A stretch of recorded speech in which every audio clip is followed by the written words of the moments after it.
Last lecture में हम discuss कर रहे थे कि जब इंडिजीनियस ड्रग्स थी वो बनने लग गई, ठीक है, वो इतना कंपटीशन बढ़ गया था कि वो अनहेल्दी तरीके से सब स्टैंडर्ड क्वालिटी की ड्रग्स को बनाने लग गए थे। अब उसको कंट्रोल करने के लिए किसकी फॉर्मेशन हुई? ड्रग इंक्वायरी कमेटी, ये formation of drug inquiry committee, जिसको हमने हम नाम बताया था मैंने आपको, आर.एन. चोपड़ा जो उनके चेयरमैन थे, तो सर आर.एन. चोपड़ा चेयरमैन थे, इसलिए इसको चोपड़ा कमेटी भी कहा जाता है। अब ये जो कमेटी थी इसका क्या फंक्शन था, इसने क्या ऐसा किया कि ये जो जितनी भी ये जो सब स्टैंडर्ड क्वालिटी की ये जो ड्रग्स थी इन सबको मेंटेन किया जा सके, इसको रेगुलेट किया जा सके, कैसे इसको रोका जा सके, ठीक है, हेल्थ सिस्टम को कैसे इम्प्रूव किया जा सके, पब्लिक हेल्थ सिस्टम है, जो पब्लिक हेल्थ केयर सिस्टम है उसको कैसे इम्प्रूवमेंट की जा सके, इसके लिए क्या किया गया? कमेटी ने क्या पूछा? Committee asked to make the inquiries, उसने इंक्वायरी की, ठीक है, कि और कुछ रिकमेंडेशन की, ठीक है, ताकि स्मूथ कंट्रोल हो मैन्युफैक्चरिंग का, इंपोर्ट का और डिस्ट्रीब्यूशन का, स्मूथ कंट्रोल हो उसके ऊपर। इसके फंक्शंस क्या थे? इसने क्या किया? आइडेंटिफाई किया quality and quantity of impure drug, identify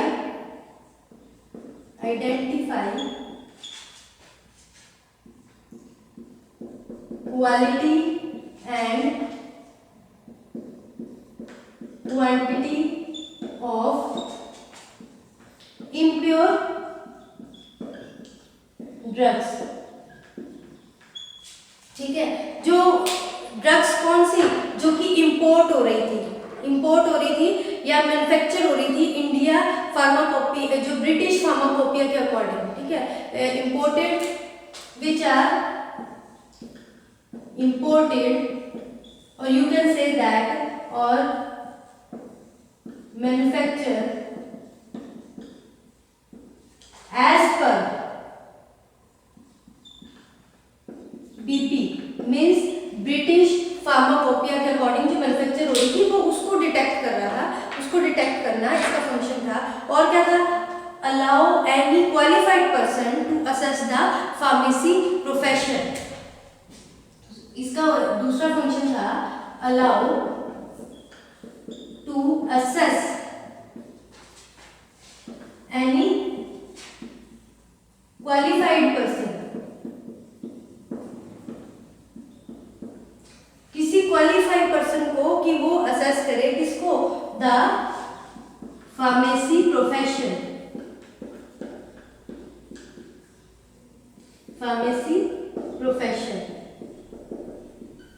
ठीक है। तो ये इसके फंक्शंस हो गए इस कमेटी के, ठीक है। इसके फंक्शन क्या थे कि इसने आइडेंटिफाई किया, पहचाना भी कौन सी क्वालिटी और क्वांटिटी इन जो इम्प्योर ड्रग है अब्रॉड से हमारे कंट्री में आ रही है या फिर इंपोर्ट हो रही है और मैन्युफैक्चर हो रही है अकॉर्डिंग टू ब्रिटिश बीपी के अकॉर्डिंग, ब्रिटिश फार्माकोपिया के अकॉर्डिंग, ठीक है। और उनका ये भी था भी जो भी फार्मेसी प्रोफेशन है उसको कौन डील करे, कौन हैंडल करे, वो टैकल करे, एक क्वालिफाइड पर्सन, ऐसा नहीं हर कोई, जिसको उसकी समझ हो, फार्मेसी की नॉलेज हो, वो, ये इसके फंक्शन थे इस कमेटी के अकॉर्डिंग, ठीक है। 1937 में ये कमेटी बनी और अपॉइंट कर दी है गवर्नमेंट ने, सरकार ने इसको अपॉइंट कर दिया। अब ये जो कमेटी थी, ठीक है, इसने और क्या देखा भी, जो भी इसने देखा भी कंट्रोल होना चाहिए मैन्युफैक्चरिंग में, ठीक है, डिस्ट्रीब्यूशन में, सेल ऑफ ड्रग है, पब्लिक हेल्थ केयर के अकॉर्डिंग इसने ये सारी चीजें देख ली।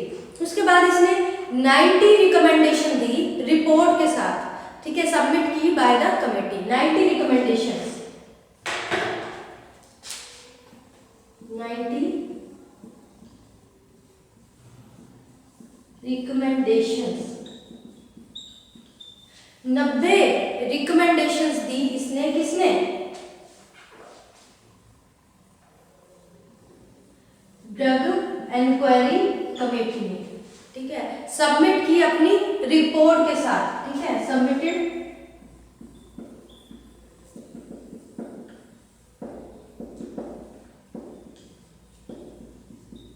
अब उनमें से कुछ जो रिकमेंडेशंस हैं, रिकमेंडेशन मतलब कि उसने कुछ सिफारिशें रखी सरकार के आगे कि ये सिस्टम इस वे से होना चाहिए, ठीक है, रिलेटेड टू ड्रग्स। अब उसने क्या क्या इस तरह की सिफारिशें की, गवर्नमेंट को क्या क्या बोला, किस तरह की चीजें रिकमेंडेशन की, वो हम पढ़ेंगे कि इंपॉर्टेंट रिकमेंडेशंस क्या है इसकी। इंपॉर्टेंट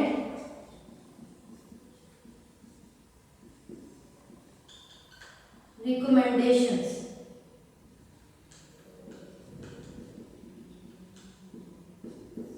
अब इसकी रिकमेंडेशंस की बात करें कि कौन सी इसकी इंपॉर्टेंट रिकमेंडेशंस थी।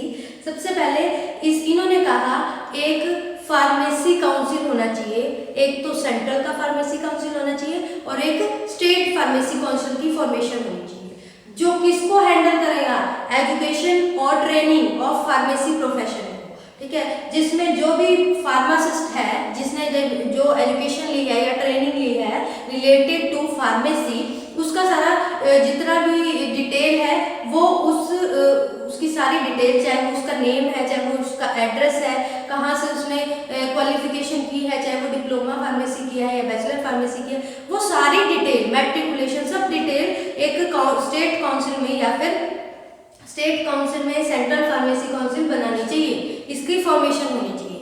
ये किसने रिकमेंड किया, इस ड्रग इंक्वायरी कमेटी ने, चोपड़ा कमेटी ने, ठीक है। तो हम कह सकते हैं formation of central pharmacy and state pharmacy council, जिसने ये रिकमेंड किया, formation of central and state pharmacy council, क्योंकि उस काउंसिल में जो भी फार्मासिस्ट होगा वो अपने आप को अपना रजिस्ट्रेशन करवाएगा, रजिस्टर्ड करवाएगा कि वो एज ए रजिस्टर्ड फार्मासिस्ट है, तो उसको लाइसेंस प्रोवाइड किया जाएगा, वो लाइसेंस बन जाएगा, तब वो अपना ड्रग स्टोर या फिर मैन्युफैक्चरिंग यूनिट या कोई भी ड्रग से रिलेटेड जो बिजनेस है उसको स्टार्ट कर सकता है। ये इन्होंने रिकमेंडेशन दी, ठीक है। अब इन्होंने और क्या रिकमेंड किया, इन्होंने कहा कि creation of drug control machinery department, एक डिपार्टमेंट खोला जाए किसका, ड्रग कंट्रोल मशीनरी का, क्रिएशन ऑफ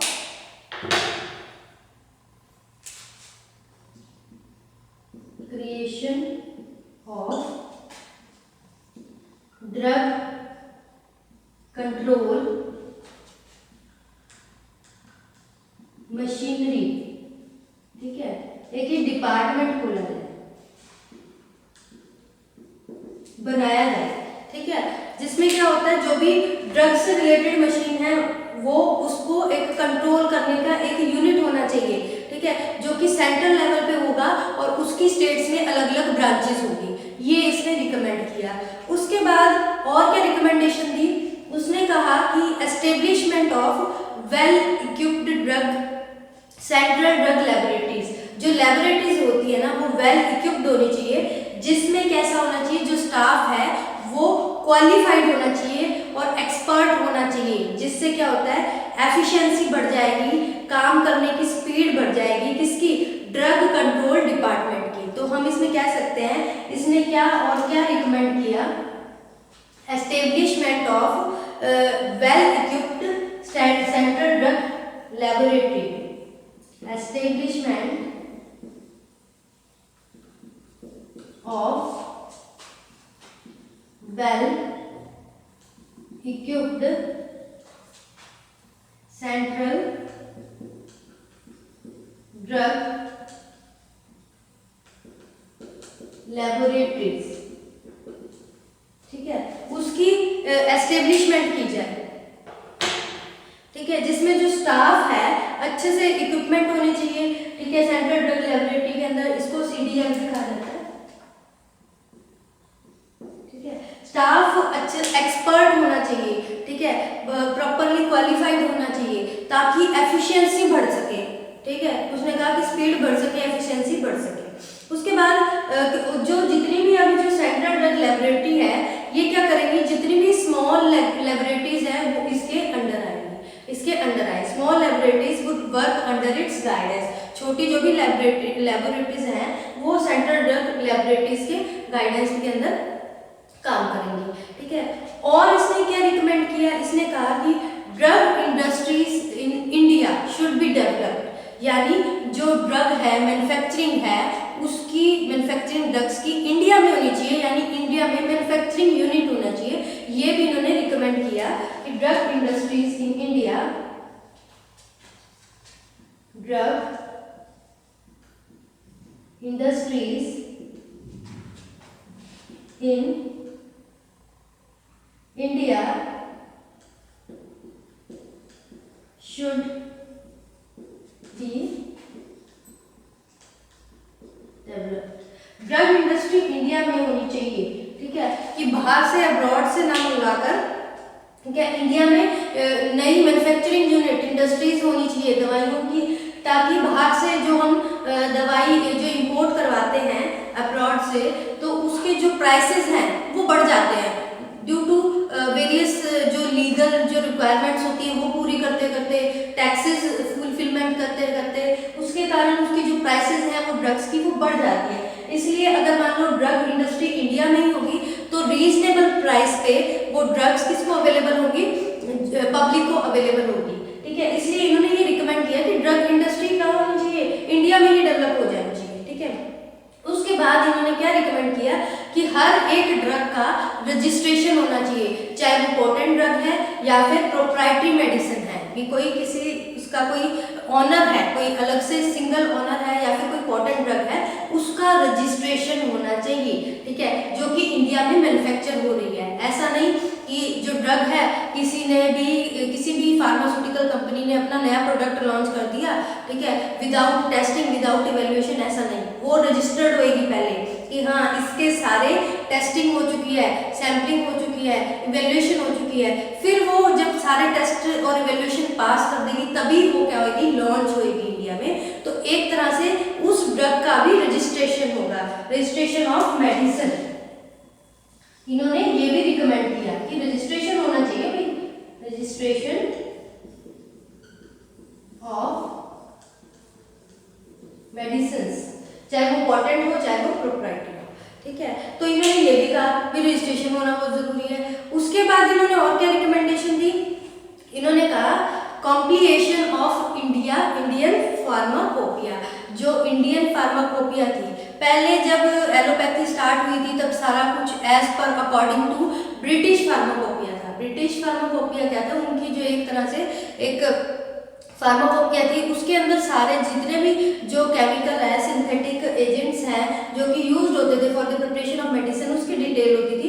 अब उन्होंने कहा था जो इंडिया फार्माकोपिया है उसको कंप्लीट किया जाए और उसके बेस पे ही हम सारी मैन्युफैक्चरिंग करें ड्रग्स की या फिर मेडिसिन की, उसके बेस पे हम आगे फॉलो करें, हमें ब्रिटिश फार्माकोपिया की जरूरत ना पड़े। तो ये भी जिसने चोपड़ा कमेटी ने रिकमेंड किया कि compilation of Indian pharmacopoeia, completion of Indian pharmacopoeia, ठीक है, इंडियन फार्माकोपिया की कंप्लीशन हो, ठीक है, कंप्लीट हो।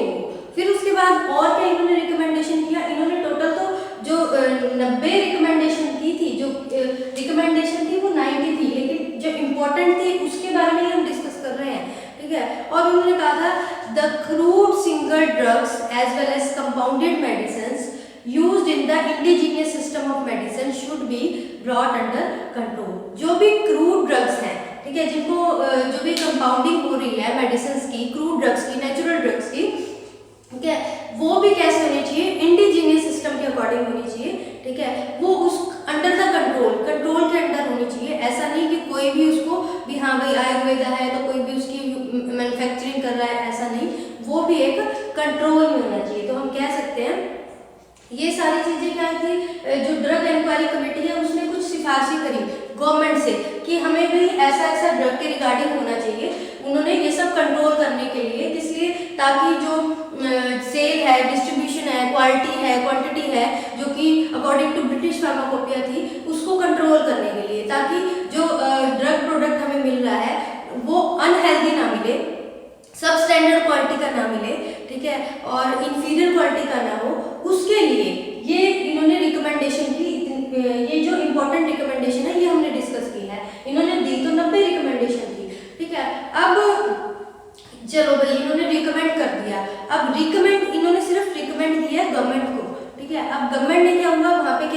ड्रग बिल पास होने लगा, तब वहाँ पे बात उठी कि because of reluctant approach of government. अब जो गवर्नमेंट ने इतनी सारी जो इन्होंने रिकमेंडेशन दे दी, उन्होंने मतलब कि फॉलो तो कर रहे थे, लेकिन वो उस तरीके से इम्प्लीमेंट नहीं हो पा रही थी, इम्प्लीमेंटेशन नहीं हो पा रही थी जो भी रिकमेंडेशन इन्होंने जो ड्रग इंक्वायरी कमेटी ने दी थी। ठीक है, तो पब्लिक ने उसको क्या किया, प्रेशराइज किया गवर्नमेंट को। ठीक है, अल्टीमेटली उन्होंने क्या कहा कि 1937 में जो गवर्नमेंट था उसका क्या एक्शन रहा, उसने जब पब्लिक ने बहुत ज़्यादा प्रेशराइज किया तो उन्होंने इन 1937 में जो इम्पोर्ट ऑफ ड्रग बिल वो इंट्रोड्यूस किया लेजिस्लेटिव असेंबली में। ठीक है, ताकि जो इम्पोर्ट है ड्रग का उसको कंट्रोल कर सके। ठीक है, अभी तो वो असेंबली में आया, इंट्रोड्यूस हुआ, जिसके कारण क्या जो मैन्युफैक्चरिंग है, सेल है या डिस्ट्रीब्यूशन है ड्रग की, ठीक है, ये सारी चीज़ें उसमें इंक्लूड नहीं करी थी। ठीक है, उन्होंने सिर्फ इम्पोर्ट ऑफ ड्रग थी ना, उसी का जो मतलब कि बिल था वो असेंबली में, लेजिस्लेटिव असेंबली में इंट्रोड्यूस किया। ठीक है, ताकि हम इम्पोर्ट ऑफ ड्रग्स को कंट्रोल कर सकें। अब भाई इसमें ना मैन्युफैक्चरिंग और सेल ये सब चीज़ें इंक्लूड नहीं हुई, तो कमेटी ने क्या किया, फोर्स किया गवर्नमेंट को, ठीक है, कि ये सारे एक्सपेक्ट की मैन्युफैक्चरिंग का, सेल का, डिस्ट्रीब्यूशन का, इसको भी इंक्लूड करो, उन्होंने कहा। ठीक है, तो इसमें जिसके कारण क्या हुआ, 1940 में जो ड्रग बिल था वो असेंबली में इंट्रोड्यूस हुआ और 1940 के अंदर जो ड्रग बिल था वो पास हो गया। ठीक है, फिर उसके बाद क्या होता है, it come into force that drug act in 1940, जो ड्रग एक्ट था 1940 में उसको अमेंडमेंट किया काफ़ी टाइम्स, बहुत बार उस एक्ट को अमेंडमेंट किया। ठीक है, जिसमें बहुत सारे प्रोविजंस आ गए थे उस एक्ट में। जब ड्रग एक्ट 1940 में ये रिकमेंड किया गया, ठीक है, गवर्नमेंट ने इसको अमेंडमेंट करने के लिए बहुत बड़ा अमेंडमेंट हुआ। इसमें ये सारे प्रोविजंस आ गए, जैसे ड्रग्स के रिलेटेड, कॉस्मेटिक्स के रिलेटेड, आयुर्वेदा के रिलेटेड, यूनानी के रिलेटेड और होम्योपैथी के रिलेटेड। जिसके कारण क्या हुआ, जब ये अमेंड हो रहा था बार बार, तो प्रेजेंट जो अब जो ड्रग और कॉस्मेटिक एक्शन है उसका इम्प्रूव्ड वर्जन आ गया 1940 में, जिसका ऑब्जेक्टिव क्या था, जो इम्प्रूव्ड वर्जन जो आया था ड्रग एंड कॉस्मेटिक एक्ट का, इसका मेन ऑब्जेक्टिव था ताकि इम्पोर्ट है ड्रग का या फिर मैन्युफैक्चरिंग है ड्रग की, डिस्ट्रीब्यूशन और सेल है ड्रग और कॉस्मेटिक की, उन सबको क्या कर सके, कंट्रोल कर सके। ठीक है, तो जो सेंट्रल गवर्नमेंट थी उसने बहुत सारे रूल बना दिए। ठीक है, इसी ड्रग और कॉस्मेटिक एक्ट के लिए। ठीक है, ये इतनी बार अमेंडमेंट होने के बाद 1940 से इसकी बहुत बार अमेंडमेंट हुई थी, उसके बाद अब जो रूल बने तो सेंट्रल गवर्नमेंट के अकॉर्डिंग ये जो अब जो इम्प्लीमेंटेशन हुई वो इम्प्लीमेंटेशन हुई ड्रग एंड कॉस्मेटिक एक्ट 1945 में। ठीक है, अब इम्प्लीमेंट हो गई। अब बहुत सारे और भी इम्पोर्टेंट एक्ट थे जो कि इम्प्लीमेंट हुए थे। ठीक है, अब जो इंडिपेंडेंस के बाद, ठीक है, जो आफ्टर द इंडिपेंडेंस, ठीक है, अगर हम बात करें इंडिपेंडेंस के बाद इन 1947 और भी बहुत से एक्ट थे जो कि इनेक्ट किए गए as per the recommendation of drug inquiry committee. इसमें आ जाता है pharmacy act 1948, pharmacy act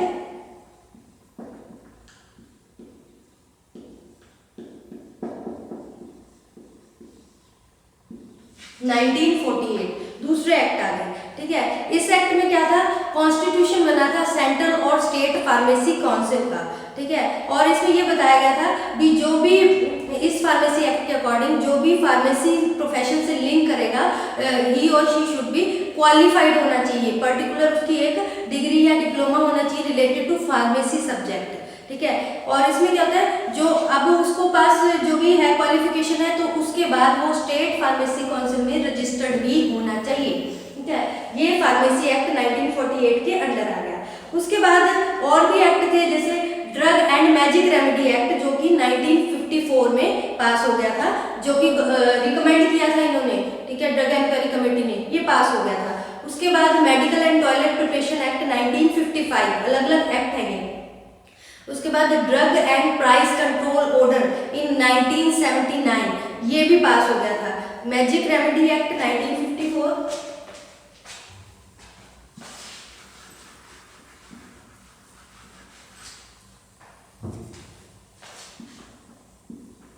magic remedy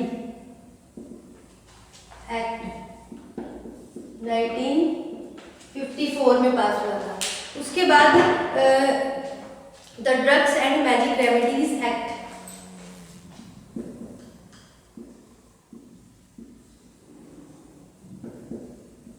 ठीक है, ये पास हो गया था। उसके बाद आगे हमारा medical and toilet preparation act,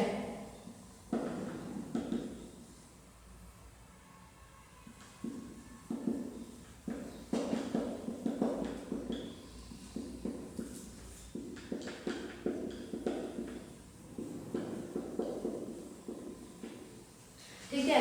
ये अलग अलग एक्ट थे। ड्रग प्राइस कंट्रोल ऑर्डर,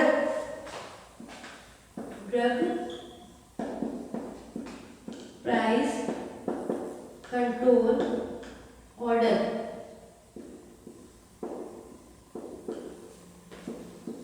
इस तरह के जो एक्ट थे, ठीक है, 1979, ठीक है। और narcotic drug and psychotropic substance act 1985, narcotic drugs and psychotropic drug substance act 1985, ठीक है। तो ये एक्ट थे कुछ,